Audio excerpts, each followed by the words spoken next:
Хан болохоор эрдэм ном сурна тэгээд бас гоё бичих ашигтай. Эрдэм сурахгүй бол муу хүн болно. Харин эрдэм сурвал сайн хүн болно. Сургууль сурахгүй бол тэгэл ер нь амьдрал хэцүү үйл биш гэсэн. Хэцүү. Бус юм бичиг үсэг нь ч ойлгохгүй, тоогоорч ойлгохгүй. Яриагаад бол өнөхөж юм тэгэл ганцаараа явахад бол хэцүү шүү. Эрүүл байх шиг өөр гоё аз жаргал байхгүй. Эрүүл чирэг байх нь ерөө биедэн сайн ач тустай байдаг. Эрүүл байснараа урт наслан тэгээд бас ерөөсөө явчин тусахгүй. Эрүүл байвал хүүхдүүд бүх юмыг хийж чаддаг.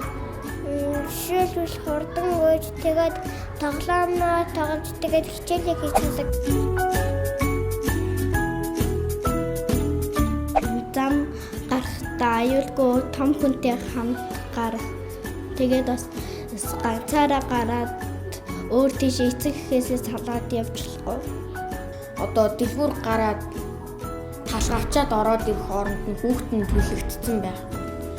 Тэгээд нөгөө асран хамгаалагч нь өөрийг нь тэгээд эзгүй орхисноос олж хүүхэд аюултай байх. Эпүлэрээ хамт гоё холидейс тоглох. Аз жаргалтай хүүхэд гэж ээжүүдийг хэлнэ. Ээжүүдгүй байвал хүүхдүүд аз жаргалтай байж чадахгүй. Бибитэй сайхан ханддаг. Тэгээд бибитэй тусалдаг гэр бүлийг гэж боддог.